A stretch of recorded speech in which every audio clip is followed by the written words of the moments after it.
Hey guys, this is Chase Knight again, Twilight Struggle. We're still playing in the Reddit World Cup.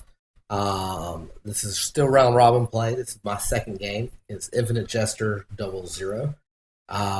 We bid for sides once again. I think we both bid USSR plus one. He won the coin flip, and so Infinite Jester gets US plus one.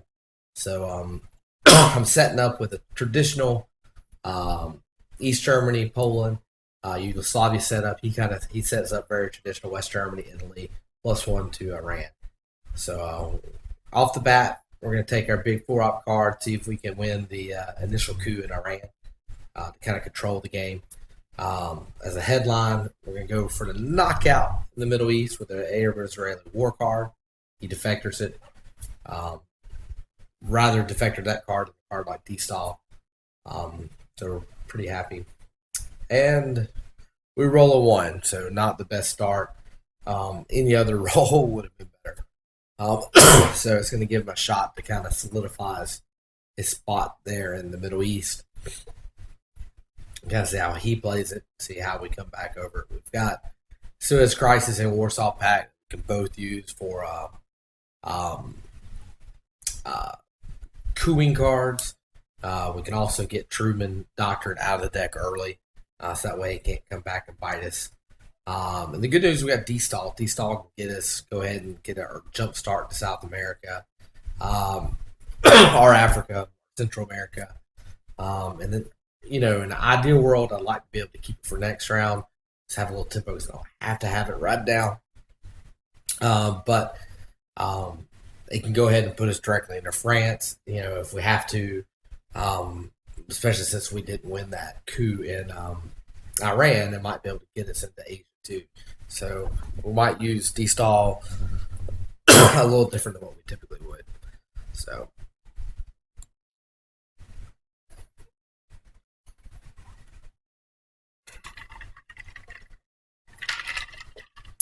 all right.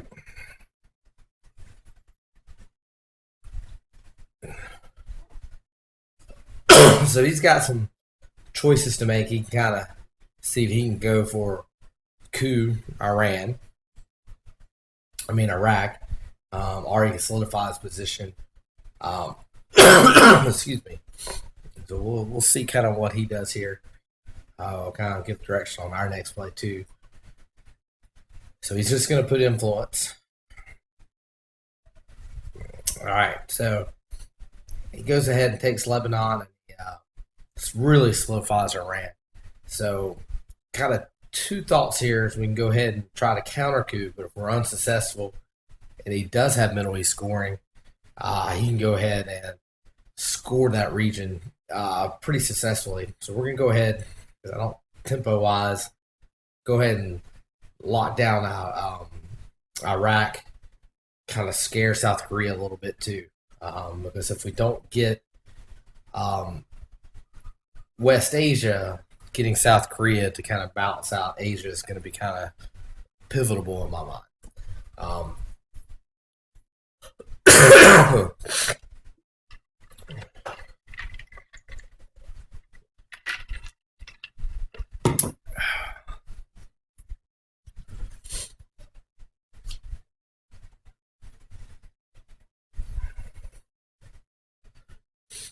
Typically, a lot of players, U.S. players, aren't going to just slam through opposite of South Korea because you still have to worry about the Korean War card,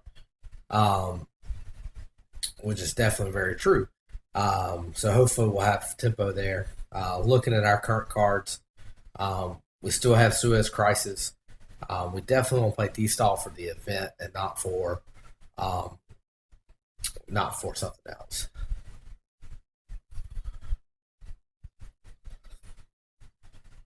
Okay, so I'm going to backtrack real quick. I didn't realize when I had to go back and edit this video to try to cut out some of the another game I was playing at the same time. I must have accidentally cut out his move. But what he did there was he actually just went into used his ops to go into Afghanistan, and he put one in South Korea. So it responded just what I saw. China card. You hate to use it round one, But one of the main reasons why you hate to use it round one as US is you don't want to give them a chance to keep decall and destall. I already have destall. Um, so we like to go ahead and that's one. We have it, so it's not doesn't hurt us as bad. It doesn't give us protection against CIA, but in this game, it's still going to give us a chance to win some of the battlegrounds, so to speak. Take South Korea, so. So here's kind of what I'm thinking. We're going to go ahead and play Truman. We're going to just try to knock down DEFCON 2. And at this point, we're basically relinquishing Iran. And what we're going to do is use destall to kind of have us chance to kind of like drop ship into Asia to at least get a third country and then get a head start in some of the other places. So maybe we can use destall to go into France, South America, and into Asia. So that's kind of our goal. Ideally, I'd like to go Chile, Venezuela, one in France, one in Pakistan, one in Thailand. It's kind of what I'm hoping to do here, and then use Suez Crisis and those ops to kind of, to solidify those countries. So, so we play Truman. Go ahead and get it out of the decks. That way, before we try to place those ops into France when it's vulnerable, we don't want to be able to, make him race for France, and then we've got Truman and then knock ourselves out. So.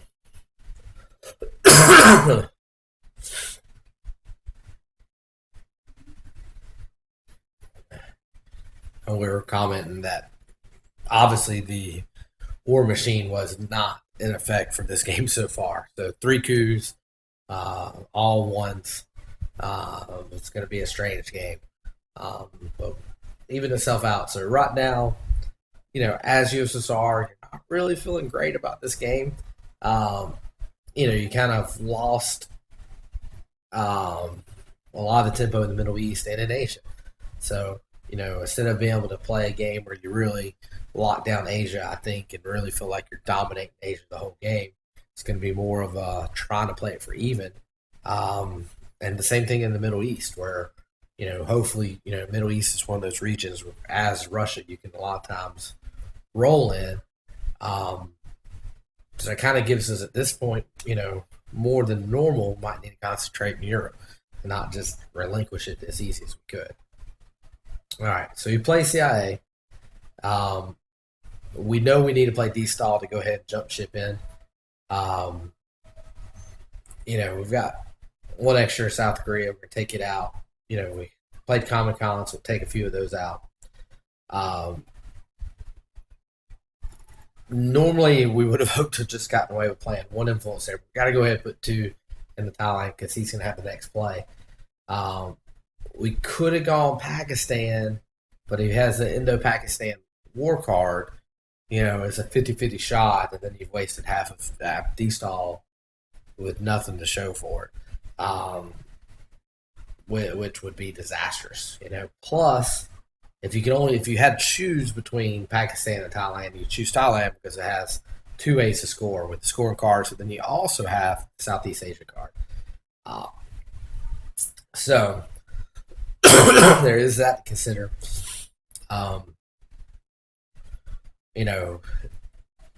We could still get into the northern part of Africa. So he goes ahead and plays Asia scoring. So we get it for 2 points. So we're going to go ahead and use Suez Crisis. Go ahead and take France, and we go ahead and place the extra in Thailand. So we don't have the China cards. We're not going to let them just be able to flip Thailand super easy. Go ahead and take France. So we're kind of starting to – we're not there yet, but we're looking okay in Europe. So hopefully we can get a couple get Spain and Turkey and have a chance to not just give up the country count, because we already know we're going to have a hard time scoring in Asia. We're going to have a hard time scoring in the Middle East. So you got to have somewhere where you hope you can score. So hopefully it's going to be, we can develop what we have in South America, and then also, Europe. So that's our two scoring regions right now. So we'll see how it plays out. And then once again, the core card for me personally that I hate playing, giving the United States as NORAD. So it's to me almost unplayable. I'll definitely will sometimes, but he could be such a swing card for the whole game. So we've got Europe scoring. So we definitely want to make sure that we can have a chance to be able to score that. We have duck and cover, which we don't want to play necessarily. Let's see here. So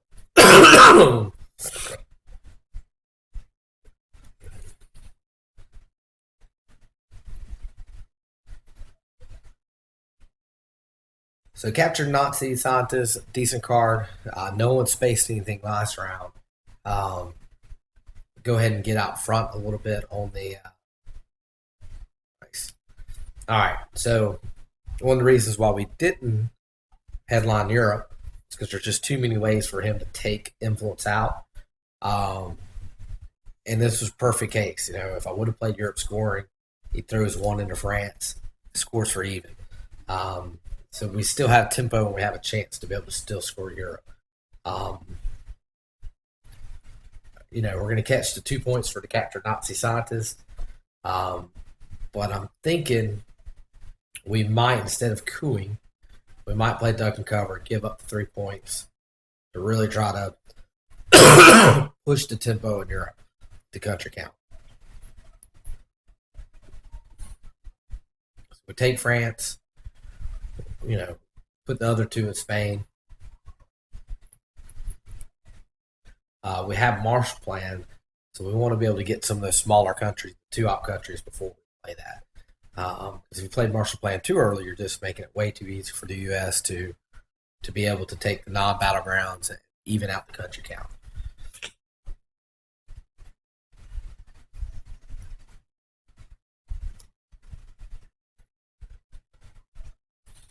So another thing that helped us play duck and cover for the event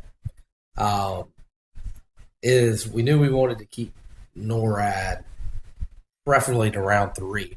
It's really the card I'd like to hold to be able to space after round 3 so it doesn't come out at least to round 7 or later. But we also have Korea War. So even though we took South Korea, we can play the Korean War to get the military ops. So we get the 2 points for the military ops, and if we're successful, which right now we'd have basically a 50-50%. That's 2 extra points on top of it, which can be pretty huge. So, the fact that we gave up the opportunity to coup, but we can still get our military ops, always has to be a consideration. Because as Russia, one of the biggest advantages throughout the game that you have to try to really take advantage of is its ability to coup first and be able to get those military ops. And you'll see good U.S. players, the mid-war especially, they'll so many ways they stymie that ability for U.S. So plays a couple countries, trying to get closer on the country count, but he can't get there because the way we play duck and cover. So we go ahead and score Europe, we score for 5. So that is a win-win. So we push the lead up to 6 early. So especially after what I'd consider a pretty awful round 1 to be up 6, or turn 1, I should say. Looking pretty solid.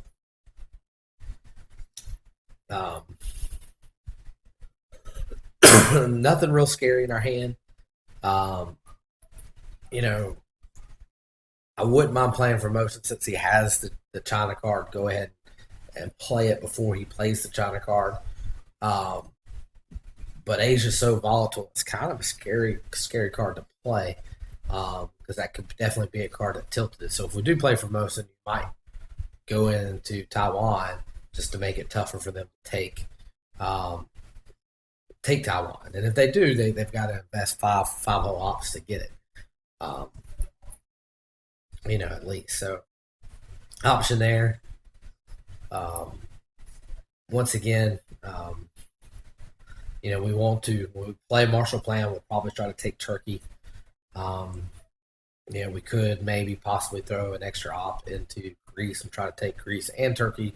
We'll probably just go Turkey, and we've got so many other places we need to spread influence. We need to go Algeria, to kind of solidify that first into Africa, hold kind of one of the more stable countries of the battlegrounds. Um, we've got tons of work to do in the Middle East, and also Asia. So, the Indo-Pakistan war card. He's going ahead and going into Egypt. Nasser's still in the deck, so he still has to deal with that. So we're going to play Olympic Games. We're going to kind of spread out a little bit, so we need to kind of go in, spread our where we can reach into Southeast Asia and also fight toward India. Go ahead and put one into Saudi. So kind of the thought process there is I've got Iraq, Saudi. Both of those are three, stability three countries. So they're pretty stable. They're not gonna lose them too easily. And then hopefully through Nasser or cooing, we can get one other country. We can play it for even. Plus, we also can still race for Israel, but that's that's 5 whole ops to try to take Israel. But we'll kind of see how that plays out.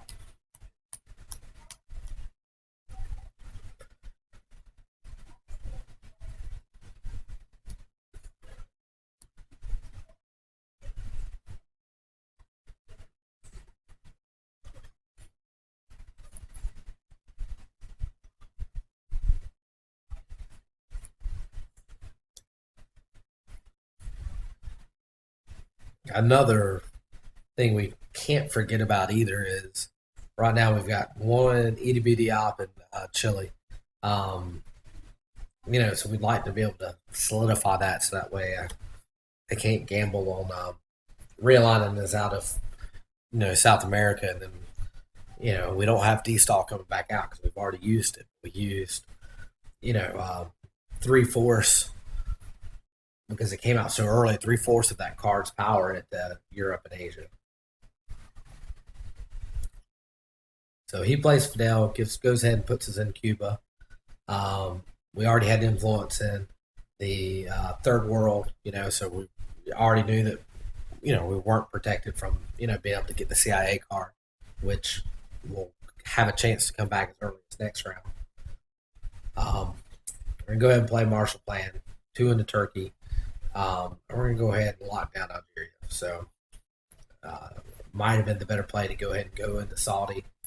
But I kind of felt like if they had the Middle East scoring card, they would have probably already known it this round.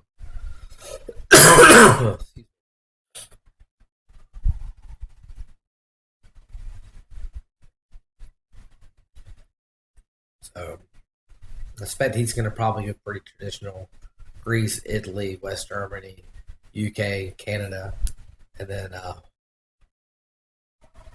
throw one probably in Finland, either Austria or somewhere else random.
All right. So this plays a China card, which we would have preferred to have already gotten Formosan Revolution out.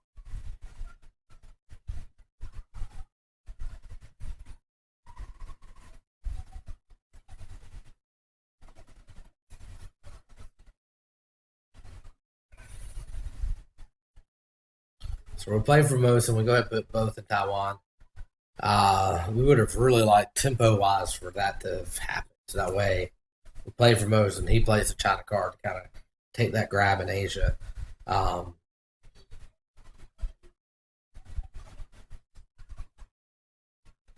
but we're kind of what we did was because Asia's already been played, Middle East hasn't. Trying to go ahead and get one into Saudi Arabia, but we don't want to just make Taiwan too easy for the taking. Um, might have even been worth it at this point in the time of the game. Might have even been better to space that. Um, but we do know that we want to play the Korean War card. It's kind of torn between go ahead protecting into Saudi Arabia, taking that, kind of even it out, but he's still not going to give us, even it up because most likely he's going to be able to take Libya in his last play. So he'll have domination of the region, even if we take Saudi Arabia. So probably, in my opinion, still playing the Korean War card as a war card, getting 2 ops and potentially 4. So if you can go in round 3 and you're at 10 as USSR, you're feeling pretty solid. Granted, we're going to give most likely at this time, we're vulnerable in the Middle East, but we're okay in Asia, we're okay in Europe. We've got the head start in Africa. We're in South America. We haven't really been able to solidify that position much, and we've got the head start in Central America.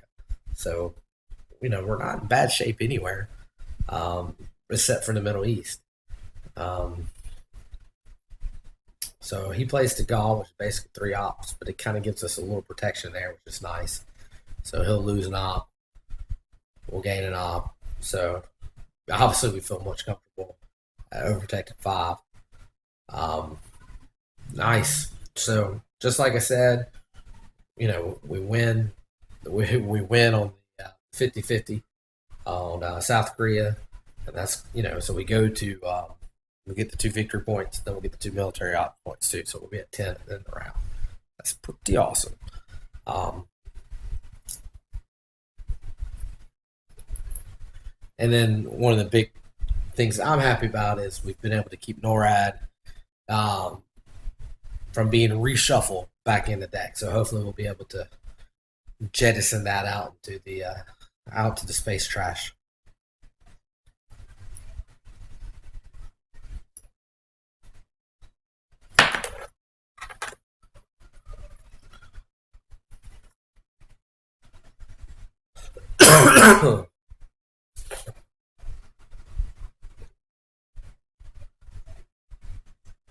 All right, so he played Vietnam, and the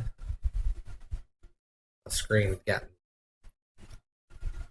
went to Malaysia and the Philippines, so he kind of solidified. So he's kind of locking down the country count in Asia before we could, so have the spread. So, all right, looking at our cards this round, we've got Middle East scoring, but we've got 5-year plan.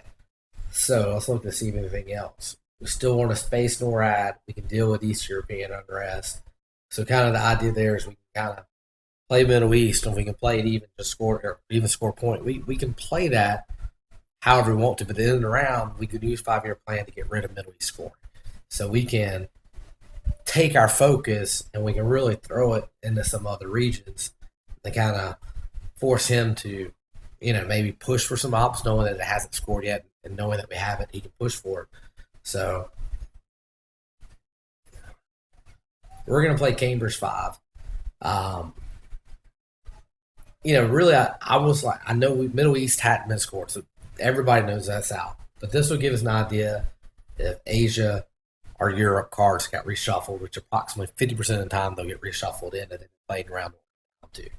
So it's not unlikely you'll get one. Sometimes having that heads up can kind of direct our play here. The other choice really would have been Red Scare, but I was kind of worried a little bit about defectors coming back out. I don't have a lot of ops that I really want to use, so I don't really have like a good, because NORAD we're going to get rid of. 5-year plan is going to be tied up to the very end. We're going to play decal for the event. Indo-Pakistan, work hard as we can kind of gamble there on one of those countries. All right. So he plays independent reds, and he's kind of even things back up in Europe. So he threw some of those last stops at the end of round two to try to get a country. Um, and there wasn't. All right, so here we go. We coup. We roll 5. We're successful. So now we have a shot at potentially trying to make a little run for the Middle East. Um,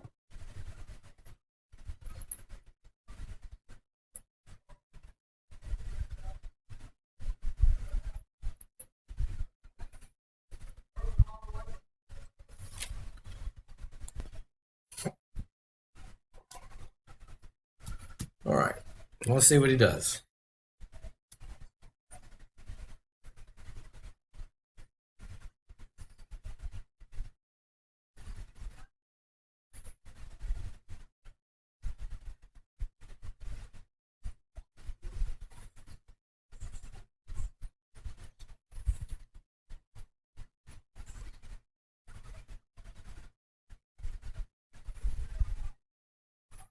So he's got a big op card. Wow, so he goes ahead and locks down Israel. So I'm going to space NORAD. We'll go ahead and knock that out of the way. Now we could also actually space East European unrest now too. And try to get the 2 victory points. We're going to play decal, lock down Africa. Yeah.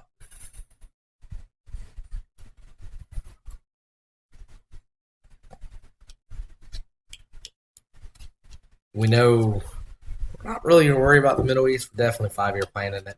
So even if we take Saudi Arabia, we even it up. There's no use having a 0 op turn, so to speak, at this point in the game. So we can still just play the Middle East scoring with 5-year plan. Basically, have a round we get 3 ops, which seems like the more advantageous play at this point to me personally. Wow,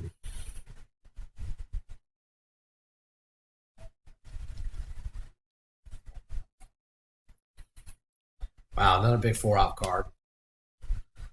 Wow. So he's getting aggressive. He's going after Middle East. We're gonna go ahead and respond before he can get too much lockdown into with that Angola play. We're gonna go ahead and counter that.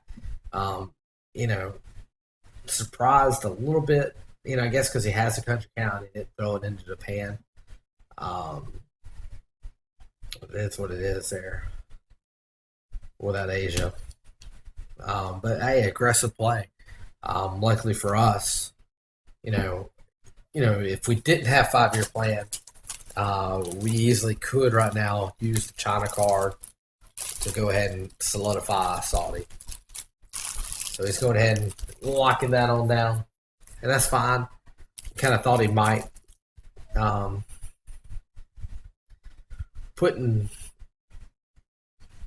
Go ahead and take an Angola, and we're also going to go kind of start to try to solidify South America a little bit too. So kind of setting up for the mid-war push. We'll have the head start, and we get scoring cards right away. The time to get them is quick if you've got the head start of South America. So we got 2 plays.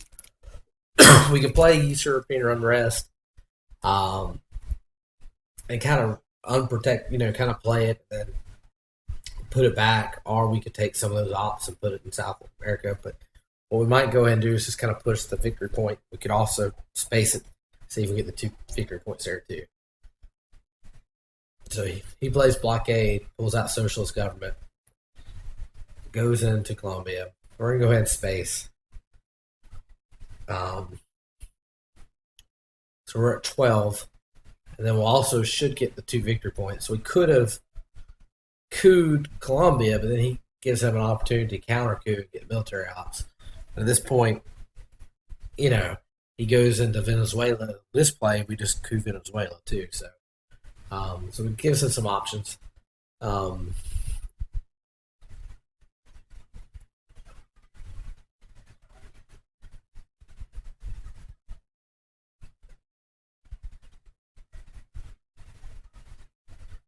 So he plays you an intervention for 1 op.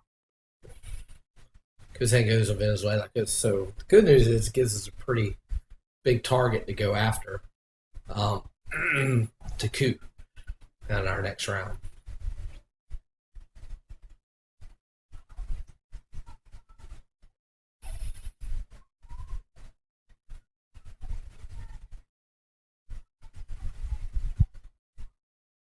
So we play 5-year plan. We go ahead and throw some ops.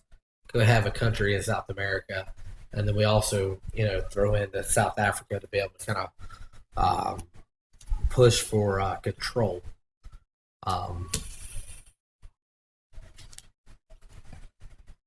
So right now, waiting for his last move in round 3. Even in Asia.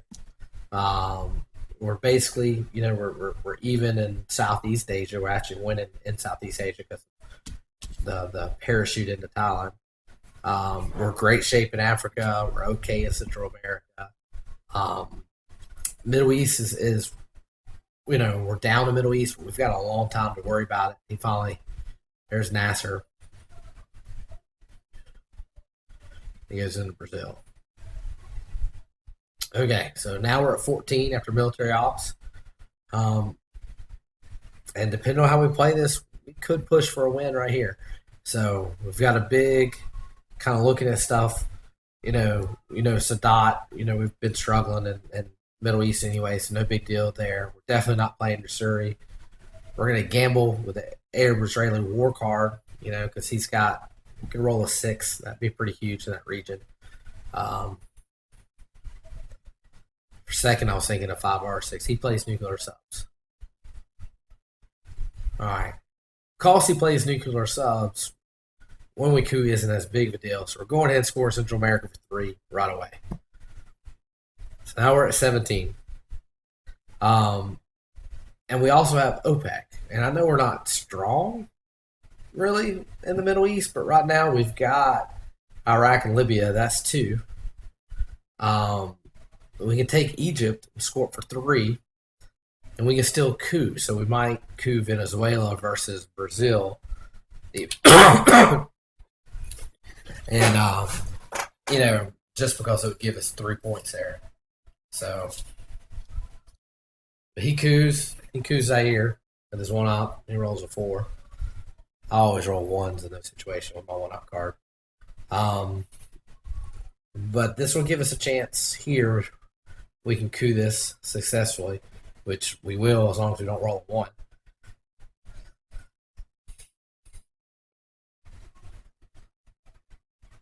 So we roll a 5 or a 4. And most likely what he's going to do is he's going to try to play Brazil, try to realign us out of Venezuela.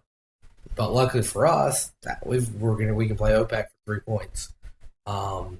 So I don't really see any major play that he can play at this moment to score him a couple of points to help him out. So I feel like we're pretty safe. We can also play South America for 2 points right now, or 1 extra point if he did play some card that gives him 1 random point. So he plays Olympic Games into Brazil. All right, and we get to play OPEC for the win. So kind of a steamroll for Russia. Doesn't feel like we steamrolled, but we're able to do a good job picking up points. We were able to score Europe for 5, which is probably the biggest thing we scored.